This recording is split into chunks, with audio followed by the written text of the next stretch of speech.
قلب فلسطین کے اندر اسرائیل کی تاسیس کا قیام کسی جنگ اور فتح کا نتیجہ نہیں، بلکہ اسرائیل کا قیام سازشوں کے تحت معاہدے اور مذاکرات کے بعد وجود میں آیا۔ تاریخ گواہ ہے کہ آج تک اس ناپاک ریاست کو یہ معاہدے اور مذاکرات ہی بچائے ہوئے ہیں۔ بسم اللہ الرحمن الرحیم، میرا نام ہے محسن خاکوانی اور آج ہماری فلسطین سیریز کی سیکنڈ ایپیسوڈ ہے۔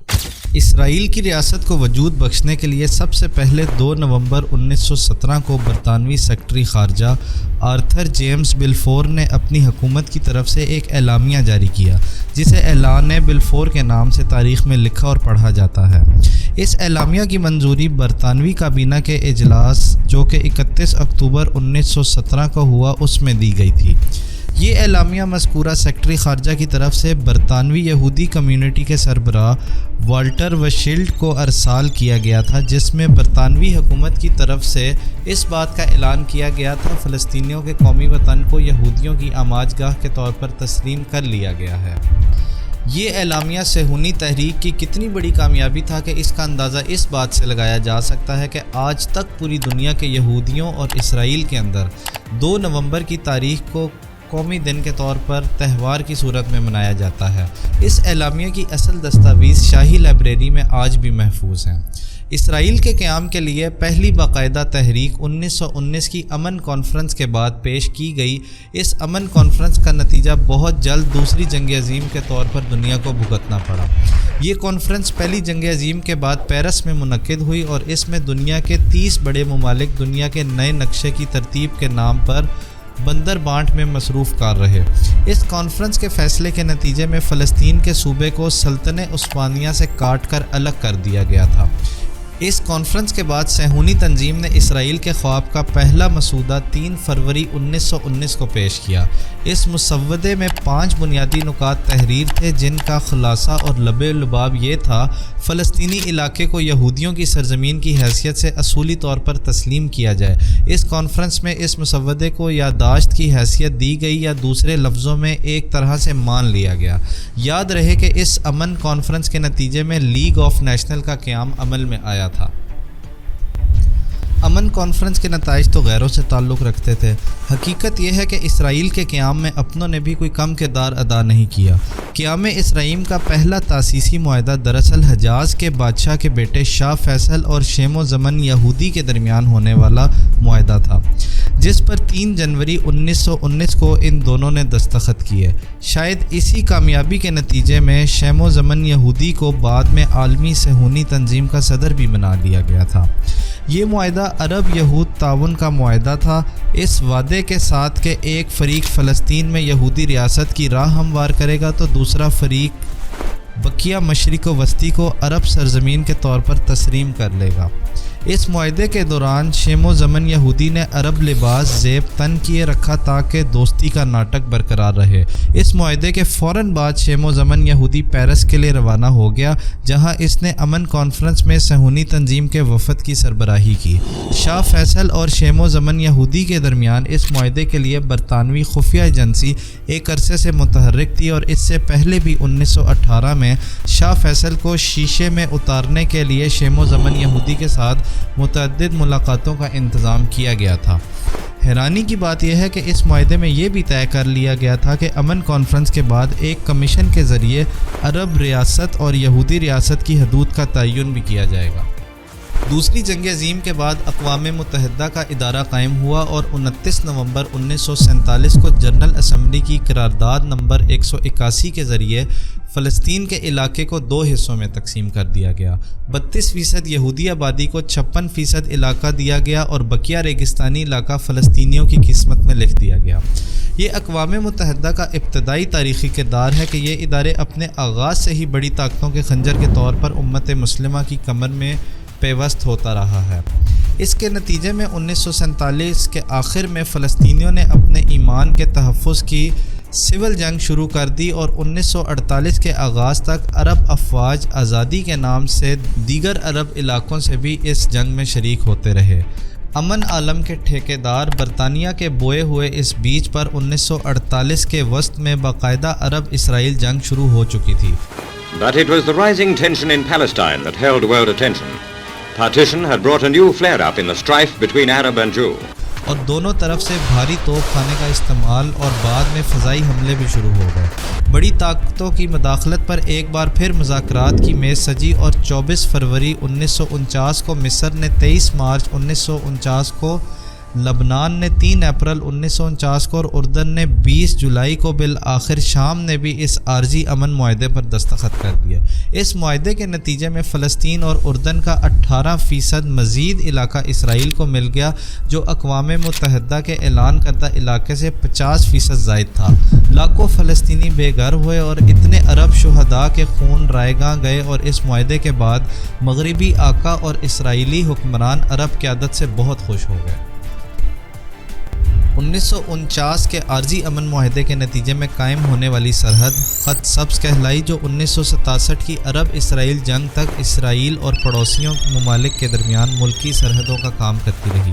اسرائیل کے قیام سے آج تک امن معاہدے، مذاکرات، اقوام متحدہ کی قراردادیں اور عالمی سفارتی دباؤ صرف امت مسلمہ کی نام نہاد قیادت کو دبانے کے کام آتی رہی ہیں، اور اسرائیل کو یہ سب کچھ خونی جنگوں سے بھی نہیں روک سکا۔ چنانچہ جب بھی اسرائیل کو اپنی آبادی کے لیے علاقے اور زمین کی ضرورت پڑتی ہے، وہ دنیا بھر کے قوانین اور اخلاقی و انسانی معیارات کو توڑ کر پڑوسیوں پر چڑھ دوڑتا ہے، اور عالمی طاقتیں ہمیشہ اسی کا ساتھ دیتی ہیں۔ اس کی ایک مثال 1967 کی عرب اسرائیل جنگ ہے۔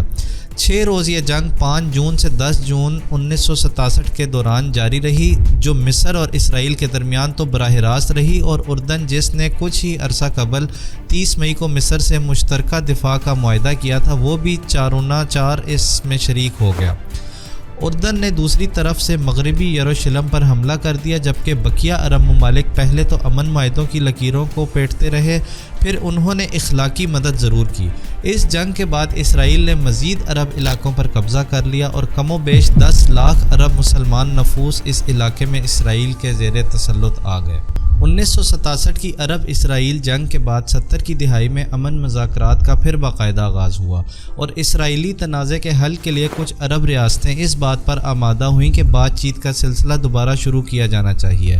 ان مساعی کے آغاز کے بعد سب سے پہلے مصر اسرائیل امن معاہدہ عمل میں آیا، اور 26 مارچ 1979 میں واشنگٹن ڈی سی کے اندر اس پر دونوں ریاستوں کے مقتدر شخصیات نے دستخط کیے۔ یہ معاہدہ کیمپ ڈیوڈ ملاقات کا نتیجہ تھا، جو اس معاہدے سے کم و بیش 1 سال قبل 1978 میں منعقد ہوئی تھی۔ امریکہ کے ثالثی میں مصر کے سابق صدر انور سادات نے اسرائیلی وزیر اعظم سے یہ ملاقات کی، اور اس سے پہلے اسی مصری صدر نے 1977 میں اسرائیل کا دورہ بھی کیا تھا۔ اس معاہدے کے نتیجے میں دونوں ریاستوں نے ایک دوسرے کے حق میں حکومت کو تسلیم کیا تھا۔ اسرائیل نے 1967 کی عرب اسرائیل جنگ میں قبضہ کیے گئے کچھ علاقے مصر کو لوٹا دیے تھے، اور مصر نے اسرائیل کو اجازت دی تھی کہ وہ سوئس کینال کو اپنے جہازوں کے لیے استعمال میں لا سکتا ہے۔ اس طرح وہ پہلا مسلمان ملک تھا جس نے اسرائیل کے ناپاک وجود کو تسلیم کیا، جس کے نتیجے میں مصر کو عالم اسلام کی شدید مزاحمت کا سامنا کرنا پڑا، اور مصر کی اسلامی سربراہی کانفرنس کی رکنیت بھی معطل کر دی گئی۔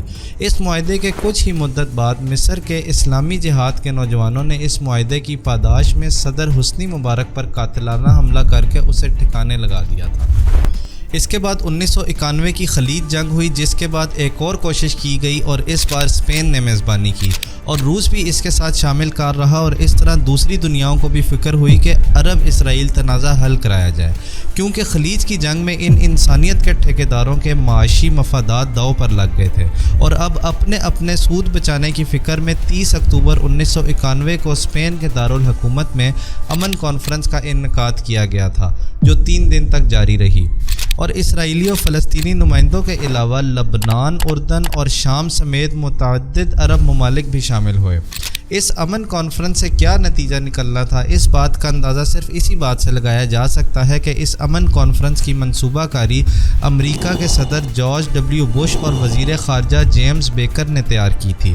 مشرق و وسطی کے بارے میں امریکی پالیسی بلا مبالغہ ان محاوروں پر پوری اترتی ہے کہ اندھا ہمیشہ اپنوں کو ہی ریوڑیاں بانٹتا ہے، بلی سے چیچڑوں کی چوکیداری کی توقع کے باعث ہے، اور مسئلہ فلسطین میں دیگر عرب ممالک اس طرح امریکہ کی طرف دیکھتے رہتے ہیں جیسے لڑنے والی بلیاں روٹی کی تقسیم پر بندر کی طرف دیکھ رہی ہوتی ہیں۔ 20 اگست 1993 کو ناروے کے شہر اوسلو میں بھی اسی طرح کا ایک کھیل کھیلا گیا اور اسپین کی امن کانفرنس کی سفارشات کی روشنی میں ایک معاہدہ تیار کیا گیا جسے اوسلو معاہدے کا نام دیا گیا، اور 13 ستمبر 1993 کو واشنگٹن ڈی سی کے اندر امریکی صدر، فلسطینی رہنما یاسر عرفات اور اسرائیلی وزیر اعظم یازک رابن کی موجودگی میں فلسطینیوں کی طرف سے محمود عباس نے، اسرائیل کے وزیر خارجہ شمعون پیریز نے اپنے ملک کی طرف سے، امریکی خارجہ وان کرسٹوفر نے امریکہ کی طرف سے اور روسی وزیر خارجہ اینڈری کوزریو نے اپنی حکومت کی طرف سے اس پر دستخط کیے۔ اس معاہدے کی خاص بات یہ تھی کہ تاریخ میں پہلی مرتبہ اسرائیلی رہنما اور اسرائیلی قیادت براہ راست آمنے سامنے بیٹھے تھے، اور بھری محفل میں انہوں نے بہت سے لوگوں کے سامنے اس معاہدے پر دستخط کیے تھے۔ اس معاہدے کے نتیجے میں فلسطینی نیشنل اتھارٹی وجود میں آئی۔ یہ ایک طرح فلسطینی ریاست کی راہ ہموار کرنے کا عندیہ تھا، جس کے بدلے فلسطینی قیادت نے اسرائیل کو تسلیم کرنے پر رضامندی ظاہر کی تھی۔ اس معاہدے پر فلسطینیوں کے اندر شدید بے چینی پھیل گئی اور بہت شدید مخالفت سامنے آئی، اور فلسطینیوں کے مذہبی اور محب وطن عنصر نے اس معاہدے کو یکسر مسترد کر دیا اور اسے شہدائے فلسطین کے خون سے غداری قرار دیا۔ اسی طرح کا ایک معاہدہ طویل قتل و غارت کے بعد شدید دباؤ کے نتیجے میں اردن سے بھی کرایا گیا۔ 1994 میں اردن اور اسرائیل کے حکومتی نمائندوں نے اردن اسرائیل امن معاہدے پر دستخط کر دیے۔ اوسلو معاہدہ جو یاسر عرفات اور اسرائیل کے درمیان ہوا، اس کے نتیجے میں اردن کو فلسطینی تنازع سے ایک حد تک باہر کر دیا گیا، اور یوں 25 جولائی 1994 کو واشنگٹن ڈی سی کے اندر ہی اردن کے شہنشاہ شاہ حسین اور اسرائیلی وزیر اعظم رابن نے امریکی صدر کی موجودگی میں دستخط کیے، اور یوں اردن وہ دوسرا ملک قرار پایا جس نے اسرائیل کے ناپاک وجود کو امت مسلمہ کی خواہشات کے برعکس تسلیم کر لیا۔ 26 اکتوبر 1994 کو اردن اور اسرائیل نے ایک اور معاہدے پر دستخط کیے۔ یہ معاہدہ اسرائیل کی ایک وادی میں کرایا گیا جس پر اسرائیلی وزیر اعظم اور اردن کی وزیر اعظم نے دستخط کیے۔ اسرائیلی سرزمین پر ہونے والے معاہدے میں بہت خوشی کا اظہار کیا گیا اور بے شمار رنگ برنگے غبارے ہوا میں اڑائے گئے، اور بہت بڑی تقریب کا اہتمام بھی کیا گیا جس میں امریکہ کی صف اول کی تمام قیادت موجود تھی۔ یہ دراصل خوشی کا اظہار تھا کہ اردن کی قیادت کو اسرائیل نے اپنی سرزمین پر کھینچ کر اپنی مرضی کی شرائط پر دستخط کروائے، اور اردن کی قیادت بھی اس سسکی اور شکست خور پر بے حد مسرور تھی۔